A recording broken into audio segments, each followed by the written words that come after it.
Everyone, सी language के इस lecture में आप सबका स्वागत है।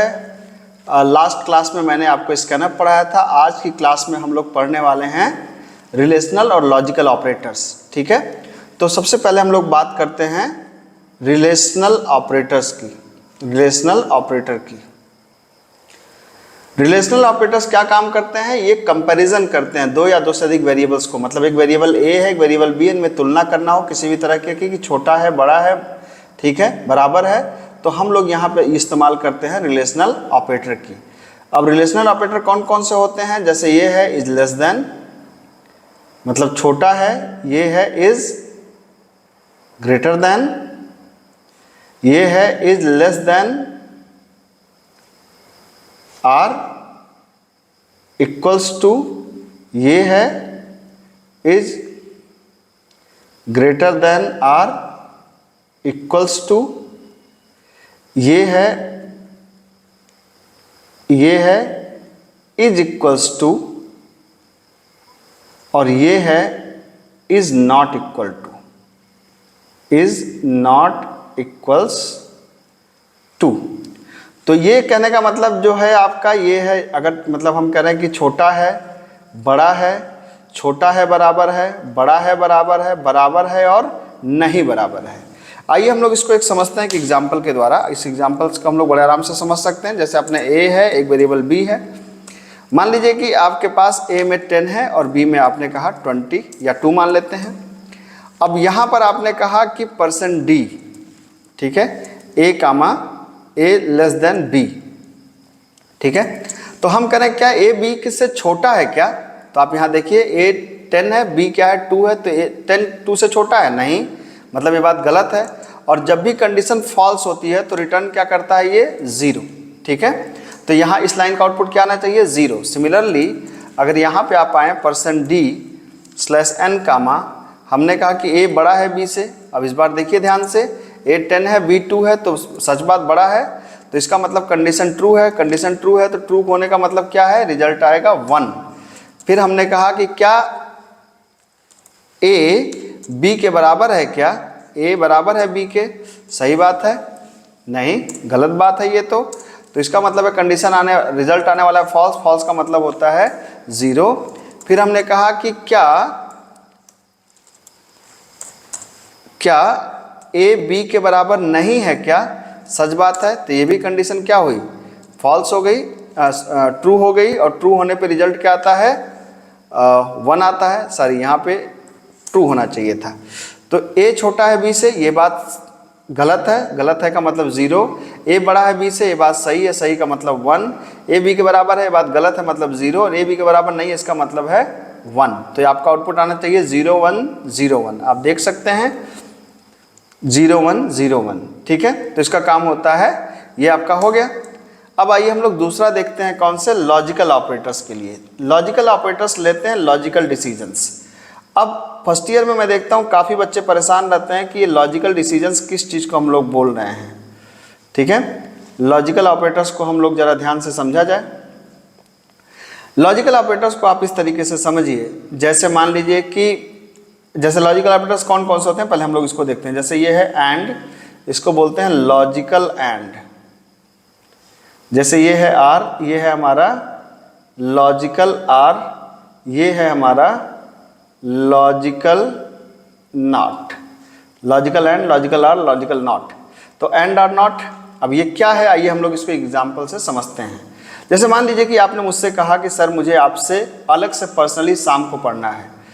तो मैंने कहा कि भाई ऐसा है कि अगर आपको मेरे को से शाम को पढ़ना है तो मेरी 2 कंडीशन है, कंडीशन ए, कंडीशन बी। आपने कहा क्या पढ़ना, मैंने कहा सी लैंग्वेज पढ़ना है जैसे आपने कहा। तो मैंने कहा ऐसा करो कि मैं शाम को 6 बजे से मैं खाली रहता हूँ, 6 से लेके मान लीजिए 8 के बीच में। तो मैंने कहा मैं 6 बजे के बाद ही आपको पढ़ा सकता हूँ। तो कंडीशन ए हमारी क्या हुई कि मैं 6 बजे के बाद ही पढ़ा सकता हूँ। और कंडीशन बी हुई कि मैं सी लैंग्वेज पढ़ाने का आपसे लूँगा 4000 रुपये, मान लेते हैं। तो अब ये कंडीशन है, तो मतलब मैंने कहा कि मैं 6 बजे के बाद पढ़ा सकता हूँ और 4000 रुपये लूँगा। इसका मतलब एंड का केस है। तो एंड का केस है, इसका मतलब अब इसका देखिएगा ध्यान से। जैसे एक ए है, एक बी है, और यहाँ पे आउटपुट आएगा क्या, एंड के हिसाब से। एंड का मतलब और, हिंदी की भाषा का और समझते हैं ना आप लोग, तो जो हिंदी की भाषा का और मतलब होता है वही होता है मतलब एंड का। जैसे अब देखिए ध्यान से, आपने कहा कि सर ना मेरे पास शाम को समय नहीं है और मेरे पास पैसे भी नहीं है। तो मैंने कहा ठीक है भाई साहब कोई बात नहीं, नमस्कार, नहीं पढ़ा पाएंगे। आपने कहा सर मेरे पास शाम को समय तो है लेकिन मेरे पास पैसे नहीं है। तो मैंने कहा नहीं, मैंने क्योंकि दोनों चीज़ होना चाहिए, फिर मैं नहीं पढ़ा पाऊँगा। फिर आपने कहा कि सर मेरे पास शाम को समय नहीं है लेकिन पैसे बहुत हैं। मैंने कहा फिर भी कोई मतलब, जब आप आएंगे नहीं तो कोई मतलब ही नहीं बनता है। आपने कहा सर मेरे पास शाम को समय है और मेरे पास शाम को समय है और मेरे पास पैसे हैं। तो मैं कहूँगा फिर स्वागत है आपका। तो आप देख सकते हैं कि जब सारी कंडीशन ट्रू होगी तभी एंड का रिजल्ट क्या आएगा, ट्रू आएगा। कोई भी एक कंडीशन अगर फॉल्स हुई तो एंड का रिजल्ट क्या आ जाएगा, फॉल्स आ जाएगा। इस बात को ध्यान रखिएगा। अभी हम लोग इस चीज़ को आउटपुट में समझा जाएगा। अब दूसरी बात समझते हैं, और का क्या मतलब है। और का मतलब होता है जैसे ए और बी, इसको भी हम लोग एग्जाम्पल से समझते हैं। जैसे मान लीजिए कि आपने कहा कि भाई जैसे आपको कॉलेज जाना है तो आपने पापा से कहा कि पापा मुझे या तो 100 रुपये रोज़ दे दो या तो मुझे आप बाइक दे दीजिए। ठीक है, अब ये दो कंडीशंस आपने रखा, तो यहाँ पे ए है, यहाँ पे बी है, यहाँ पे आपका आउटपुट है। तो अब आपके पापा ने कहा बेटे ना मैं तुम्हें पैसा दूंगा ना तुम्हें बाइक दूंगा, बहुत गुस्सा है आपके पापा आपसे। तो फिर आपने कहा कि पापा फिर तो स्कूल जाना मुश्किल हो जाएगा। ठीक है, उसके बाद फिर आपने कहा, फिर आपके पापा ने आपसे कहा मान लीजिए कि ऐसा बेटा तुम 100 रुपये ले लो, बाइक मत लो। तो ठीक है, चले जाएंगे। मान लो फिर किसी और सिनेरियो में पापा ने कहा कि बेटा बाइक मत लो, पैसा ले लो, तो भी आप चले जाएंगे। फिर किसी और सिनेरियो में पापा ने कहा बेटा आज ज़्यादा खुश है पापा ने कहा दोनों ले लो, तब तो खुशी खुशी जाएंगे।